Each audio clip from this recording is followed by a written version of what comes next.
My name's Andrew. What's yours? Boz. Boz. Yeah. Where are you from? New Guinea originally. Yeah. Do you live here now? Yep. Yep. Resident here for 10 years. Yeah. What do you do? Labourer. Casual on and off labourer. And today's a day off? Yeah, yeah. Where does your name come from? What is it? It's Yugoslavian originally. Yeah. Yeah. I'll have to ask you. How come? Why is it Yugoslavian? If father's side's Yugoslavian, mother's side's Guinean. Oh, that's it. Yeah. It's unusual, isn't it? Yeah. Well, a lot of people say that. But you don't think it's unusual? No, You've had it all your yeah. life. Where are your folks now? Your mum and dad? Oh, they're in Brisbane now. They're retired. Yeah, leading the quiet life. Yeah. Do you see them occasionally? Yeah, I try to make it every Christmas down there. Yeah. Where did you actually? Where were you brought up? I mean, where did you? In Australia. What part of Australia? Brisbane. In Brisbane. So you went to school there and everything? Yep. Did all my schooling there. Yeah. People talk about Australia being racist. Did you get any problems with racism at school? Yeah. Well, yeah. Of course. Yeah. Did you? It's in every corner. I mean, you know, there's been times I've been the last person served. You know, in a place. You know, and just learn to cope with it. I mean. It's the way you take it. You take it bad, of course. You know, you just got to look at these people and accept them for what they are, and just ignore the facts. Does it still happen? Well, yeah, it does. It does a lot. A lot of people don't realise how much it does happen. Yeah. I mean, you can find it happening in a lot of supermarkets, restaurants, pubs. I mean, it's across the border. It might happen in little ways. It might happen in major ways where you don't, notice it. But it still does happen a lot. So what? Do you just accept it? Do you just... Well, yeah, I accept it, but I try to, you've got to see why they're racial. Maybe something's led them to become that. I mean, you've got to accept everyone for what they are. I mean, I can't be racial towards them. I'll be one myself. So I just think, well, if that's what they are, well, that's what they are. Yeah. I can't go beating my head every time I see someone. Yeah. I just try to act nice, and hopefully you'll see that we are all right people. Whatever racism they are. Did it ever affect the way you felt about yourself? No. I've always had good self-esteem. You didn't let it... I am what I am. Are you married? No. Do you have someone special? No, I like my freedom. Do you see yourself ever getting married and settling down with kids and things? Oh, well, I'm open for it, but not at this moment in my life. Yeah, it's not a priority, and there's a lot of beautiful women out there, and I want to meet as many as I can. So the priority is to enjoy life? Yeah, that's it, basically, There's a lot more things I still want to do. Yeah. I mean, I don't want to tie myself down at the moment. What about... When I do make a commitment, I want it to be... don't want to be a failed relationship. What about sort of the guiding principles of life? You obviously, you've had because of your colour and so forth, you've had to think about things a bit more. Do you have a sort of golden rule of life about how you should live? Well, no, really. I just take each day as it comes and just treat everyone like you expect them to treat yourself. Just a happy bloke, really. I mean, it's worked for 27 years. I can't see why I work for another 27, 57, 107, as long as I live.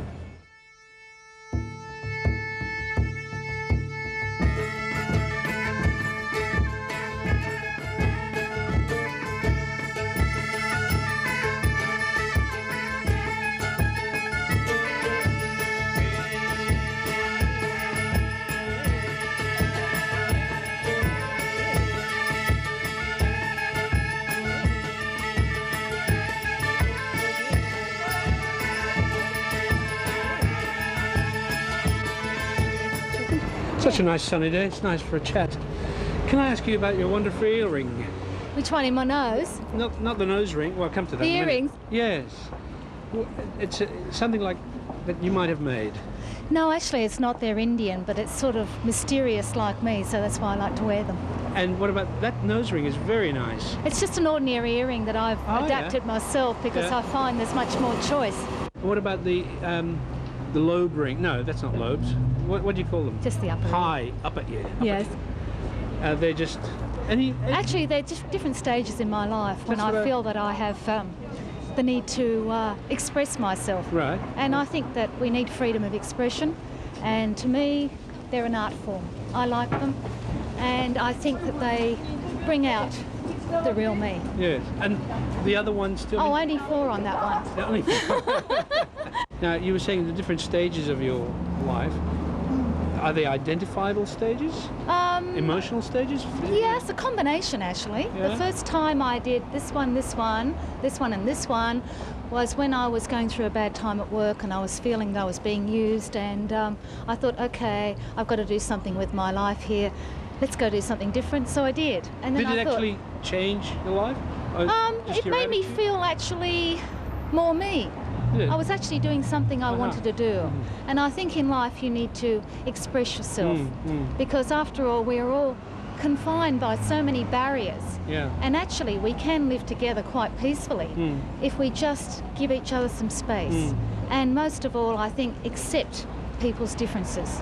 And I think if we can do that, we might have better peace in the world. Now, you accept other people's differences. Sure. What about you with your ponytail? Yes. Now, what about other I people? think it's gorgeous.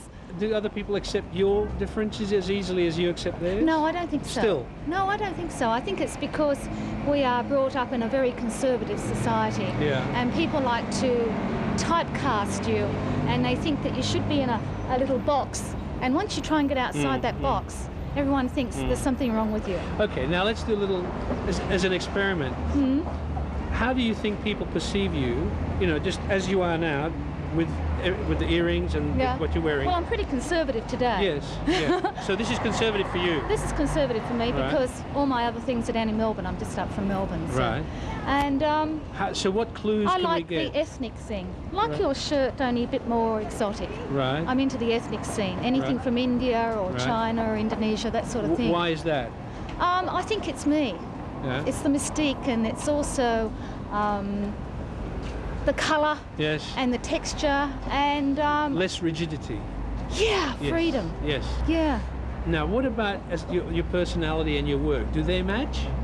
Well, at the moment I don't have a job, but my personality is, I think, outgoing. And I like to say how I feel, call a Yes, spade a yeah. spade. What sort of work have you been the happiest in? Teaching English, actually. Yeah? In China, yes. In China? Yes, I did it for 3 years. It was the best experience of my life. How did you end up there? Got the urge to think that one day I woke up and I thought, okay, what am I doing with my life? Let's make it happen. Otherwise, we're in a rut. Yeah. And if you're in a rut, you're basically waiting to die. Yeah. And I'm not ready for that yet. I want to live, okay? I gather. So if we don't change, make the opportunity happen, then we're just 9 to 5ing for the rest of our life. What's next? I'm looking for a new challenge, actually. I'd like to go back because I'm very happy there and I feel fulfilled, and I feel that being in Australia, you tend to be typecast and limited a lot by your pieces of paper or whatever Yeah. else you have. And that over there, it's a much simpler way of life. You can get back to basics. You get used to no electricity, no water, no this, no that. But you know the limitations and you can live within that. And here, I mean, if we have a minor problem, everyone's up in arms and protesting and that sort of thing. But really, when you think about it, we've got nothing to protest about. Back to that perception question about you. Yeah. How would you describe yourself to me if I were blind and I didn't have any if of you these were blind? clues? I didn't have earrings to Yeah. go off and your physical characteristics. Uh-huh. How would you describe your personality? Definitely calling a spade a spade. Yeah. I like to have total honesty, and I also think that I like to give people the chance to be themselves, to be different. And now I'm much older, I think I'm much more flexible in that regard. You know, I don't like to typecast people. I mean, I look at you and you're in your jeans and your archetypal type shoes, which are kind of trendy but still traditional. You have the Indian shirt on, you've got the ponytail, you've got the beard. Trendy guy, right? How do you feel yourself? Are you typecast as being trendy No. because you wear the gear? No. Do you feel restricted No. by who you are or what you want to do? No, because I believe, you see, what you were talking about is being an individual. And I'm a great individualist. Right. I believe that you can't typecast people and you can't, that's part of the charm of meeting people like this industry. We find different people Yeah. who surprise our expectations. And really that's what I was asking you about. Yeah. You know, people look at you and would be totally ignorant of what you really are. They probably think I'm very Squaresville. But like I say, only because Who I haven't knows? got all my groovy gear with me, otherwise I'd be a different person. That's right, you would give a different impression, Yeah, but that's you would be the right. same person. Yeah, but unfortunately we are judged by impressions. Yeah. a program for SBS called Front Up, conversations with people, and I just thought we'd talk to you. Okay. Okay. Yeah. Tell us about this. What does that mean? This is just a good luck charm. A good luck charm. Which I got from Canberra. It's actually African. It's African bone. And I got this when I came to Sydney from Canberra. So to give you good luck in Sydney. basically, yeah, I was going to the college up on the hill, the International College of Tourism and Hotel Management, which is a very good college. Are you still there? No, I've actually left there. You're finished. And I'll be going back in January. So yeah.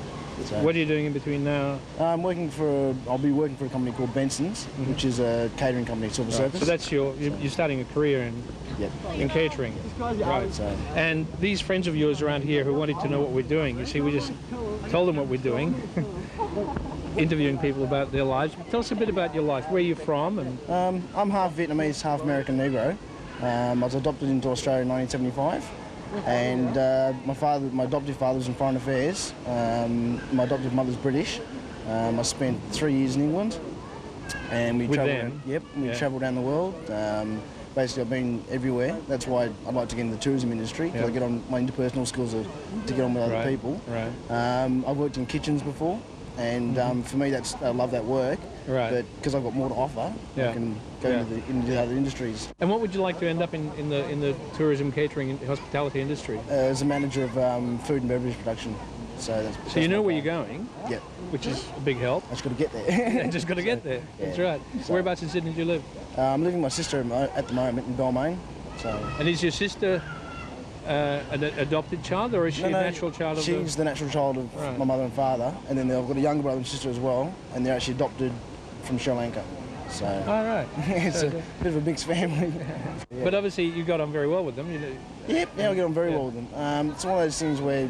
I guess like my sister and I grew up together when we were overseas, and we were very strong bonded, but then my sister came to school in Sydney for 11 and 12 and whatnot in university, and I stayed in Canberra, so we sort of like broke away from each other, but we're still very good friends. Right. So, what would you say, I mean, apart from your work, what are your main interests? Sport, love sport, and I love catering. You look pretty fit. Do you do bodybuilding? So, no, I do weights. So, weights. Yeah. So I'm naturally toned, which something like that would just like make me think to what my father really looked like, because I'm toned, but like I don't have to work out for say 12 months and look exactly the same. How old were you when you were adopted? Only an infant. I was only tiny. Tiny. So, where were you then? So I was in Saigon, and then I was flown into Canberra Airport, and from there I was adopted out. So what's your first memory? What are your first memories? Of overseas. No. With your family. Was that in Canberra? Yep. That was my first memories of my first childhood was in Canberra when we first started building the house out of Canberra, and then that's it. I mean, I can't remember anything before that. So you feel as though you're part of that family and you're part of Australia? I am. Yeah. So what about the other part of your life? Do you wonder about it? Do you know much about it? Well, I don't know much about it at all. Yeah. I've had a lot of friends that I went to school with that actually are adopted as well. That are Australian adopted, and I've had 2 of them that actually found their parents and gone and lived with them. And did it work out? Yeah, it's worked out. But for me, it's hard for me because I don't know whether to go forth with it or not. I mean, the family I have, I love, and they love me. Yeah. And to go out and try and find my other parents would be something that I don't know. So.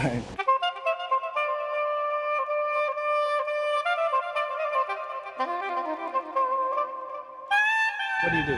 What is your profession? I'm an engineer. What do you engineer? What sort of engineering? I engineer advanced lubricants. Gosh, how you do that? Well, I'm a lubrications engineer. And you've done that all your life? No, I haven't. What were you doing before? I was actually an aeronautical engineer prior to this. And before that? I was a pilot in the Navy. Which one? A very diverse American Navy, of course. Right. And where do you live now? I live here in Perth. Permanently? Yes, permanently. Have you become an Australian? I sure have. You decided to stay because you like the place or the people? Like I said, that can go off into a lot of different areas too, but I think Australia displays an opportunity for myself particularly. The area where I grew up and came from originally, I would guess to say the diversity of the people here presents an opportunity for me. However, that tends to change from time to time, debating what positions or things that I'm looking forward to or trying to get into. Yeah. But on a general point of view, it presents opportunities for me, and I found that to be a added bonus here. Did I kind of understand what you were saying about America was that it wasn't comfortable for you, culturally, racially?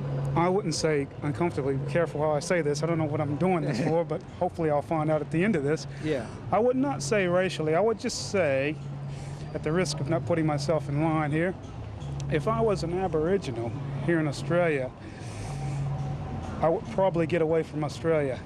Under that same basis, being a black in America, I feel the opportunities are more. You've gained yourself a bit of an advantage being out of America, because the focus is not placed on you. The focus is placed on someone else. So you're given the opportunity to demonstrate yourself and be accepted as who you are and what you are. And do you think that's happened?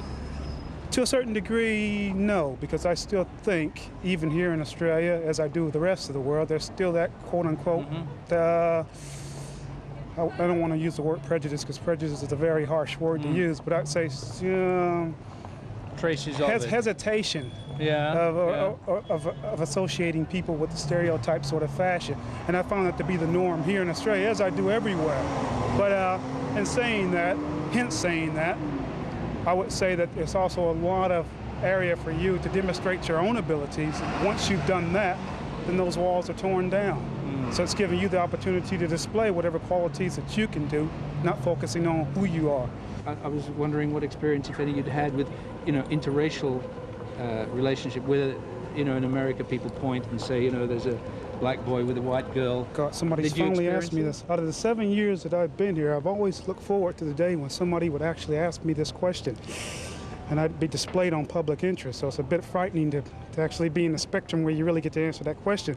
And I must say, I guess, in all honesty, I will say that's something that society as a whole, probably not in my lifetime and definitely not in the next couple of lifetimes, society will never accept that as a whole. Do you feel uncomfortable with it in your own life? Of course not. Not at all. I mean, I've learned, fortunately, I grew up from a family that put emphasis on individuals.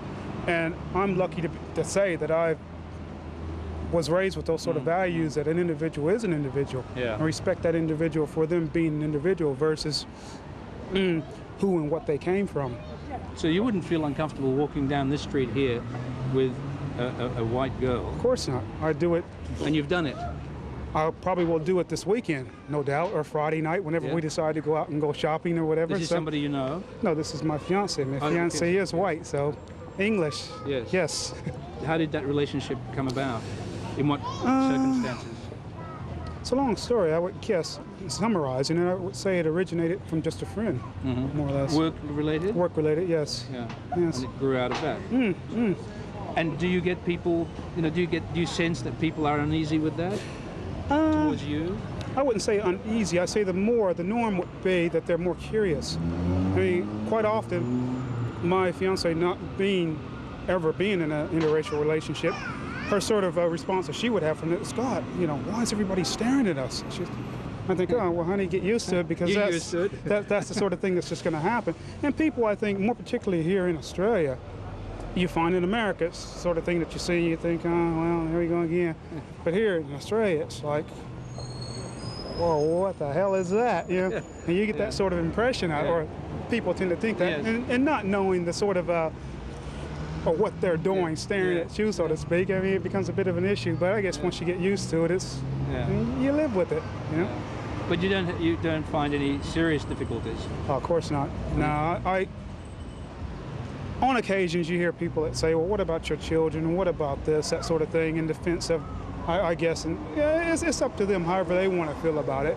But I think, in short, in saying that you've got to look at the two individuals that are involved in the relationship first, and from there on out, if you've got the courage and the strength to withstand your relationship, then the hell with everybody else thinks. That's right.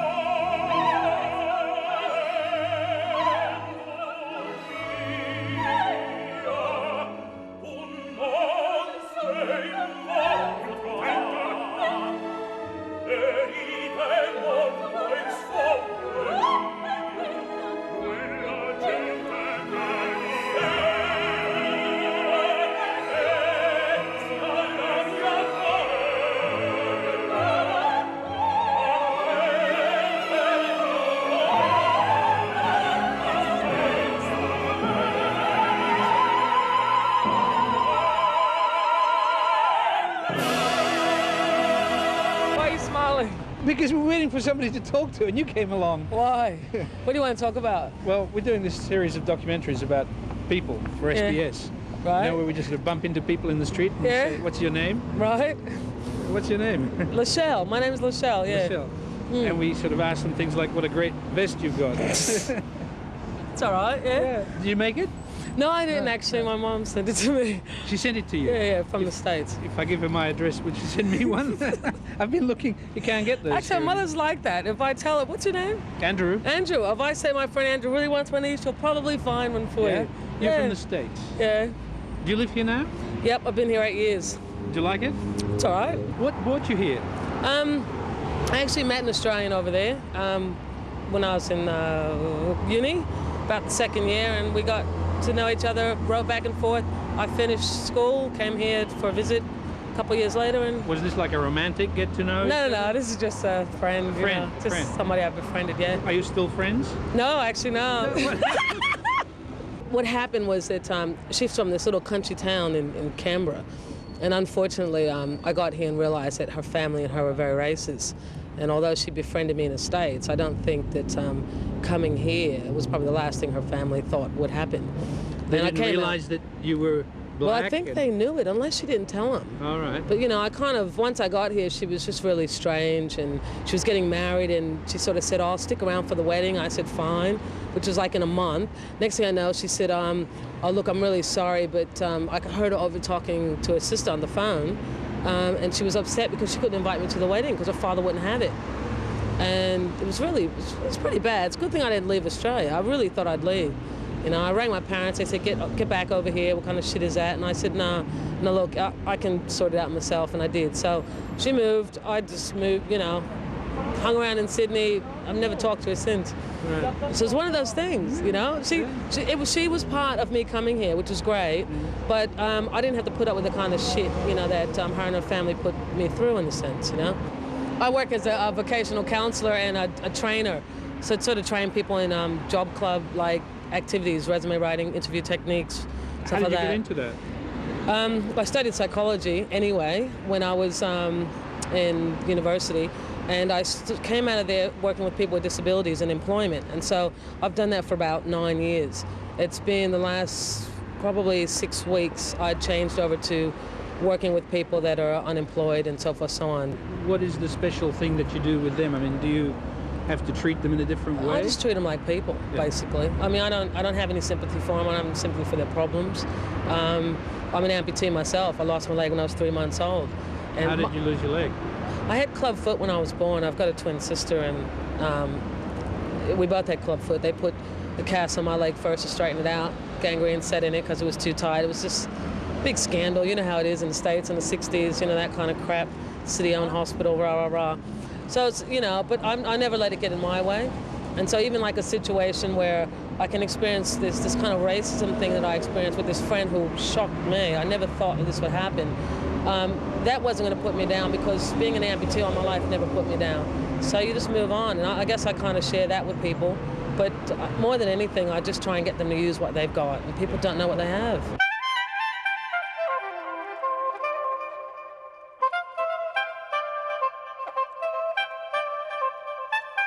What's your name? Carlos, Carlos, from?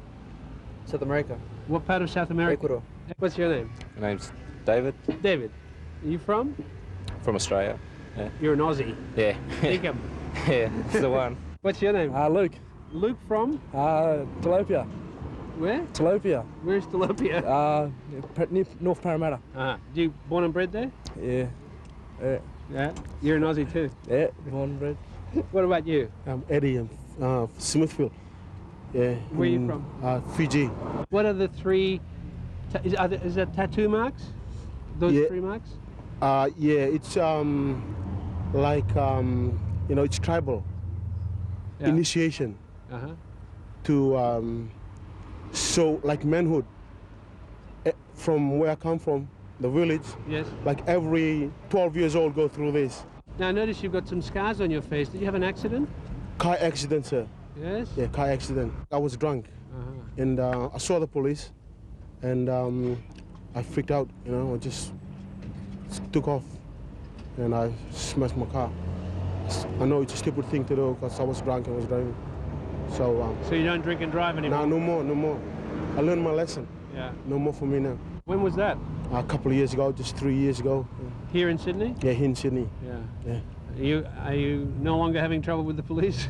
No more now. No. Yeah, I'm naturalized Australian now. Yeah. Yeah, 2 years ago. Uh-huh. So I'm a fair income Aussie now. Yeah.